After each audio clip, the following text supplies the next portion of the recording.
Well, Alio, thank you all for being a part of this journey with NSCC. As we celebrate the past 25 years, we're also looking forward to the next 25 years and beyond, where equity, diversity, and inclusion is at the forefront. Today, we are here in Mi'kma'ki, the unceded territory of the Mi'kmaq. We want to share some teachings with you as we prepare to work with the land and celebrate Earth Day. G'day, Nindeluisi Rachel Whitney from Geskapiga First Nation, and I'm faculty with the Center for Teaching and Learning at NSCC. G'day, Deluisi Nikki. Hi, my name is Nikki. I'm a former student of NSCC from Annapolis Valley First Nations. First, we would like to talk about Umsit Nogama, which means all my relations, and how that relates to the earth. So the idea around Umsit Nogama is that we are related to all things. So not just our relationship to our parents or to our siblings, but our relationship to all life.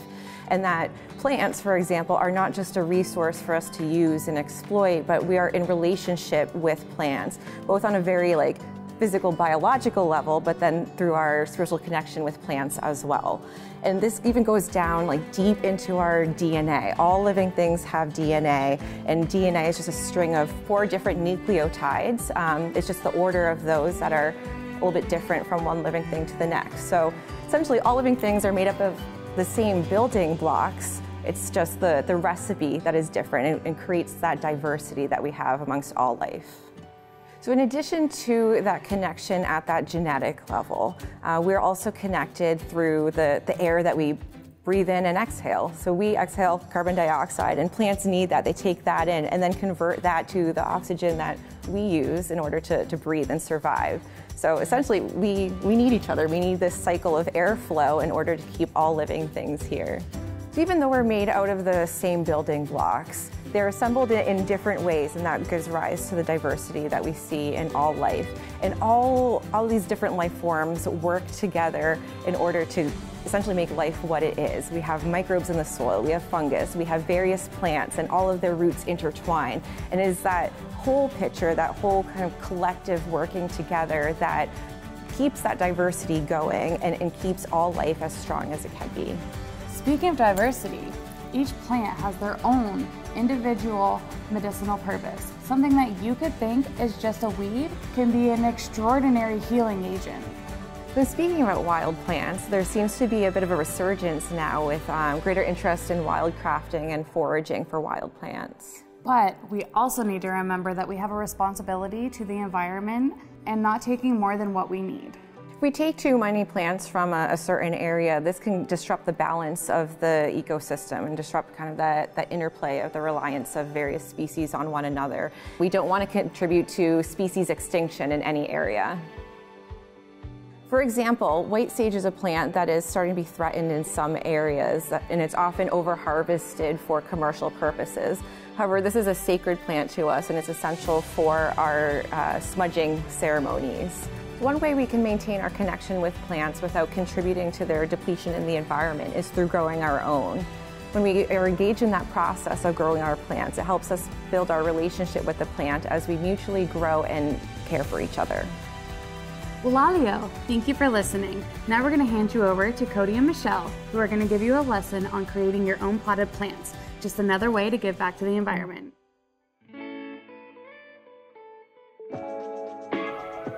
Thanks, Rachel and Nikki, for the wonderful presentation and for introducing us. I'm Michelle Muis, faculty of horticulture at NSCC King's Tech, and this is one of our former graduating alumni students, Cody Whynot, who graduated from our program here 2018 from the horticulture operations stream. We are going to teach everyone how to plant a hanging basket. So Cody and I both have a love of plants, and this is going to be a lot of fun. It's fun to be able to be interactive with a student that has now moved on into industry. So we're going to teach you a few really easy tips and tricks to get yourself started. If you've never planted a hanging basket before, it's really fun to do. You don't need a whole lot of supplies, and we are going to supply you with a list as well. So first thing, I have gloves on, so you're going to be able to see my hands. Hopefully you have some at home. If not, it's really therapeutic to feel the soil in your hands. So the type of soil we're using is a soilless media. It's peat-based, and it has some perlite mixed in. And then you have these little white specks in the soil, which are actually vulcanized rock called perlite. And the perlite is very light, and it actually adds a lot of drainage to the soil. So the most affordable they can use, and the perlite just adds that extra drainage. So because it's an industry standard, that's what we're going to be using today. So the next thing I'm going to do here is we're going to apply what's called a water gel. And these are little crystals that you need to place in your hanging basket halfway down in the basket before you do any planting whatsoever. So only fill your hanging pot halfway full of soilless potting media. We're going to take the recommended dosage of the water crystals. So these crystals might look very tiny right now, but what's going to happen after we plant and apply water, these soil crystals are going to absorb up to 200 times their weight in water. So it's going to act as a water retainer, and it's going to help us get through those really hot summer days from wherever you are. It does get hot in Nova Scotia. Yes. You're also going to apply some hanging basket food, and this is a slow release hanging basket food. And again, sprinkle this on. It will fertilize your hanging basket for the entire summer. So you're always going to have big, beautiful, and healthy blooms. This fertilizer is going to slowly break down over the entire summer months, fertilizing your hanging basket for you so you do not have to. So with any fertilizer or any soil amendments that you're adding, you always want to make sure that you're always following any of the label rates. That way you get the most out of your planters. Adding less, you could start to see some deficiencies in the plants, or too much, you could actually start to burn some of your roots, and which actually could kill your plants. So you always want to make sure you're following the perfect rate so you get the most out of it. So next step, we are going to add in some more of this soilless media. Now, when we put this in, you do not want to mix up the soil moist crystals that we have just put in the hanging basket. Once we plant these and apply water, the crystals are actually going to soak up water, and they act as a water reserve to help your hanging basket in times of extreme heat, maybe a little forgetfulness on my part to water my hanging basket daily. Cody and I have selected some of our favorite plants that are currently growing in the greenhouse right now. We have first and second year students growing and maintaining plant material here at the college for us to be able to use for this. We have 4 different plants here today, and we're going to plant using the planting scheme called Spiller, Filler, and Thriller. So we have our first plant here. So this is a typical geranium that you'd find. They come in lots of different colors and flowers and leaves, leaf shape. It loves full sun. It handles a little bit of drought, handles the hot sun. It's a plant that you might find in your grandmother's house, and it's just a typical nursery plant, and you find it in lots of hanging baskets and planters. Cody actually just did a really great tip, which I'm going to talk about. Cody, can I just see that pot again? If you've seen Cody, he actually was pressing the sides of the pot to help get the geranium out. And the next thing that you can do to get that geranium out is, there you go, split your hands, pull the pot out so we can pull those roots, beautiful, beautiful roots apart. So again, we are giving those roots a gentle tug. Most of you might think that we're harming the plant. It is only doing the plant a world of good. This is encouraging a much stronger, healthier root system that's actually going to grow down in the pot and help absorb as much water and nutrients as it possibly can. Beautiful, beautiful color. Beautiful leaf color too. So again, as the geranium starts to encourage new blossoms, you still have this beautiful leaf pattern and leaf color on the leaves. Awesome. Absolutely beautiful. And again, geraniums are going to bloom most of the season for you, so they're generally always in bloom. And they can handle a little bit of light frost as well, so even in a little bit into the fall as well. Too early to talk about frost, I know. Cody. So next we have is a spreading pansy, loved by beneficials and bees for the flower color. Great early season plant for the spring, does really well in cool weather, and then later in the season with some part shade. So with these spreading pansies, these are relatively new on the market. Most of us will think of pansies, maybe you see them jumping up out of your lawn, you remember them as a child, whereas these ones, we're going to plant it near the edge of the pot, and you can actually angle your plants as well, as long as you make sure that your roots are going to be underneath soil to let it cascade down. So you're going to have this beautiful waterfall of yellow pansy blooms coming down there. So again, like Cody was saying, they are a cool season plant, so they will bloom until it gets too hot. They'll die back a bit, but later on when the season becomes cool again in September, you'll see them regenerate.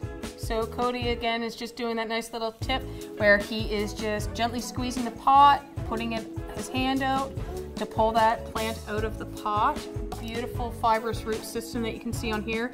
And this plant's called a wandering dude. Wandering dude. And this is going to bloom all summer for us, and it's just going to add some nice contrast with our pot. It's going to add some height as well as it hangs. All around good plant.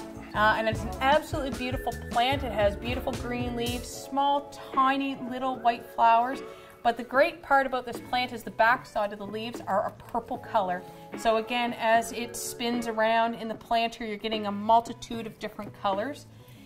The other thing that you can do when you're planting these spillers and fillers, plant it very close to the edge of the pot. That way you can encourage that downward growth of the plant. So as you can see, we have a little bit of room right along the edge of inside of our pot. And there's actually a little line there called the water line. So you want to make sure that your soil is only reaching that line and no further. That way you're leaving enough room for when you water that it's going to seep down into the soil and it's going to penetrate and get deep into the roots, so your plants are getting as much water as possible. If you were to go above that line and you were to water, you were going to risk overflowing it. So you're going to be wasting water, it's going to be less water going to your plants, and you're probably going to get yourself wet too. Has that ever happened before? Oh, it happens. It happens. The other thing about these beautiful spillers, you can actually encourage some of the growth to go inwards in the pot. So again, you have one plant and you're going to let it grow in the pot to seep down on the other sides of the pot as well. Perfect. So then the next one we have is a Selenia begonia. So this begonia can actually handle a lot of hot sun, which is actually not typical for most begonias, and that's why we've chosen the Selenia type. Beautiful, will bloom all summer, great growth. Just another typical plant like the geranium. It's one you want to add to your planters. The other great thing about this Selenia begonia, this is a series, and they have chocolate colored foliage, and you can see that instead of having a typical green foliage, this has a beautiful chocolate color. And you can see Michelle kind of did a little hidden tip there with her begonia. The leaves are pointed to one end, so you want to make sure those leaves are pointing to the outside of your pot, because that's the way the plant's going to grow. If you plant it to the other way, it's going to start coming into the middle of your pot. It's going to start taking over room from our geranium, choking it out, and then choking out whatever other plants are going to be in there. So what we're going to do now is we're going to fill it with the rest of the soil, and maybe Cody can talk again about a few more tips that we have when you're trying to finish off your hanging basket.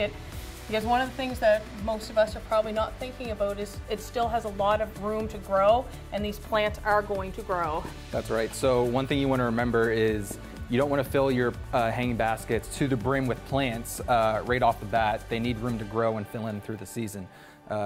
Consider it the awkward haircut phase as the plant needs to grow in. The other thing is too, you never want to fill right to the very top of your planter with soil. You want to leave just like an inch and a half of room there for when you're watering, and that way the water can seep through the soil and get to the plant roots instead of just coming out the sides. So one of my favorite tips and tricks for growing and making a hanging basket is a lot of people are going to want to push all of the soil down, so they are not going to see it run out when we're watering it. But that's the worst thing that you can do, because you've now pushed out all of the oxygen out of the air, and that's where our roots need to grow down to absorb the water and nutrients. So instead of compressing the soil, just tap it lightly on the sides and it will all fall into place, because when we water, it's also going to settle that soil for us. And then the other thing you want to consider too, you want different depths in your hanging baskets. So as you can see, we got some nice height, we got some kind of bushiness from the begonia, and we will later from the pansy as well. And then we kind of got this trailing effect going on. You just want to make sure you nail all three of those characteristics. And a lot of people will use the front door too as their kind of basis for what color plants they would like to put in their baskets. And a great way to think about how to design your hanging basket is a concept called thriller, filler, and spiller. So plants that thrill, plants that fill, and plants that spill. So what we're going to do is we're going to use a watering can, a typical watering can that you may be using. So again, it has a beautiful rose head on it, so it's going to give the plants a nice light shower. That's not a forceful spray, so I'll let Cody put some water on there. And I'm just going to move it around so we can make sure that we get all the little crevices Perfect. And you can see we didn't get any of the blooms wet. So when you actually get the blooms wet, when they fall off, when the flowers are spent, when they land on the leaves, they'll start to rot on the leaves. And that'll change the color of the leaf, but then it'll also create rot in that. It's kind of like acid going through multiple floors of a factory, if you can imagine that. So it's just going to slowly work its way down. So if you can avoid getting the leaves wet on the geranium or the begonia, that's the best for the plant overall. So we're going to do what's called the finger dip test, and you're going to take your finger and put it into the wet soil. What you want to do is put it up to at least the first knuckle, and I have gloves on so hopefully you can see. And again, I put it in there and I can feel the moisture through. I can actually see, because of the glove, we can see that actual moisture on the glove. The soil is actually sticking to the glove as well because there is enough moisture. If you were to put your finger in there and it was like that wet kitchen sponge at the bottom of the sink that nobody wants to touch, that means your hanging basket is too wet. And again, you're going to want to let it dry out. But alternatively, if you put your finger in and you did the test and it flew back at you like sawdust, you haven't watered enough, and yes, your hanging basket needs to be watered. So before you head out to water your hanging basket or any of your planters, just make sure you do that quick little check. You can use it for your house plants. You can use it for pretty well everything that you grow. It's a great little tip. So we just cover up that hole. That looks good to me. Now we just have to put the hanger on and hang it outside. And these will come in either metal or plastic. Some will have 3 prongs, some will have 4. Typically they come with your hanging basket, so you know how many prongs you're going to need. I'm just going to loop that up. So this one's metal. Michelle's tying it around itself to make sure it's not going to be sticking off and poking out any eyeballs as people walk by. So there, beautiful. Our hook's on and we're ready to hang this up. Now we have to keep it alive. That's right. So for our next planter, Cody and I are going to be planting a perennial planter with a different mix of perennials that are going to be great for not only pollinators, but for birds and for interest throughout the entire season. So perennial planters are going to need a different soil. So with a perennial planter, we're going to do a more traditional soil that you might find outside. So there's going to be some clay, there's going to be some silt, some sand, and then we're also going to add some organic material like composted manure or other green compost.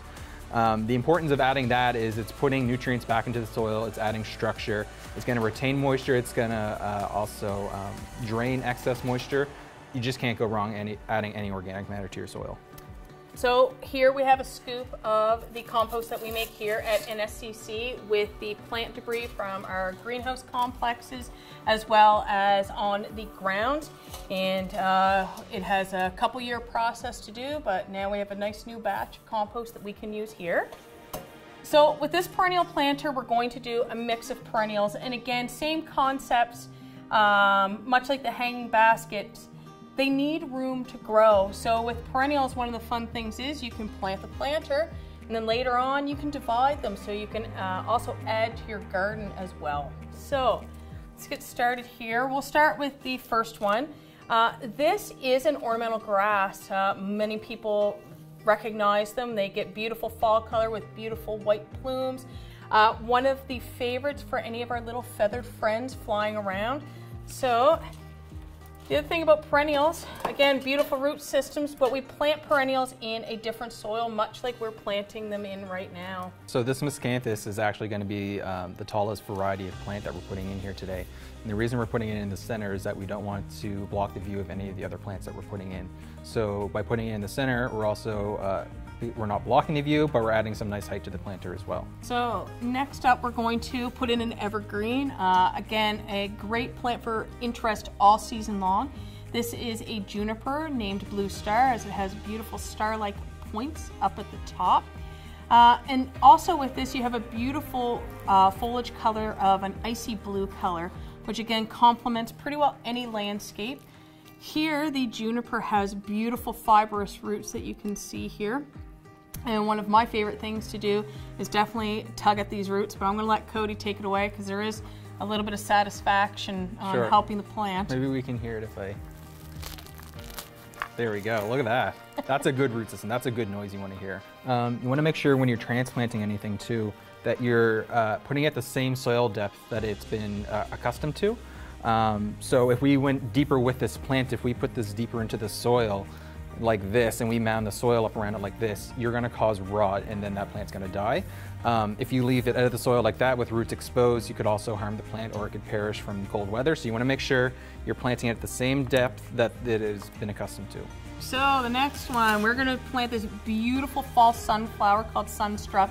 And the reason I love this one so much is because of its variegated foliage. Again, it gives great interest even if it's not in bloom. So you have this beautiful green and white with pink leaf edges. Absolutely stunning. It has a big, beautiful yellow bloom, which we learned about earlier. Yellow is great for what, Cody? It's good for pollinators like bees. You can see too, another really great tip to take plants out of a pot. Just open up your fingers like you're, I can't even do that, doing a peace sign. Doing the live long and prosper. Ah, thank you, that's it. So live long and prosper over top. Gently grip the pot, turn it upside down. Give a little squeeze at the bottom, ta-da. We have our beautiful root system and our perennial there. So Cody, you want to dig a little hole there? And again, you can see that the soil's falling away from that beautiful root system, and that is perfect. We don't need to tease those anymore. Next, a very cute little purple echinacea, coneflower echinacea. You've heard it called many names. One of the favorites for who, Cody? Bumblebees. Bumblebees. So, and again, once your purple coneflowers have bloomed as well, the thing that you should do is leave the flowers on. Let them die off, let them create the seed heads, because again, that is another favorite friend of our fine feathered birds. And again, in the wintertime, I love to watch the birds in my garden eating all of the seed heads. And lucky for me, when they're eating them, they're dropping them and setting some new plants out for me. And when you take any of that old foliage off that's starting to turn yellow in the fall, there's still some energy left into that the plant's going to put back into winter survival. So if you remove that prematurely, you're actually taking away from the plant and actually lowering the chance that it's going to survive the winter. So next up, we have beautiful ground covers, and this is a succulent. It's called Creeping Sedum Tricolor, and again, beautiful foliage. So even when it's not in bloom, which it does bloom, this entire plant will be covered in blooms for the bees, as again another great big landing pad for them to pollinate. With our sedums, this is going to act as a ground cover, not only in the pot, but letting it spill out over the pot. And again, when we have the ground covers in the circumference of the pot, it's going to grow and meander underneath the other plants and help to retain water, as it's going to act as a sunblock barrier for the rest of the plants. That's going to help keep that moisture in, again, helping you to not have to water every single day. So last but not least is this beautiful creeping sedum, and this one's called Angelina. And I particularly love this one because of its coloration. It's going to turn a very beautiful chartreuse green color as the season progresses. Again, another carpet type plant. It's going to fill with blooms and provide a much needed landing pad for those bees. So again, we're just going to take this one out here and grasp it.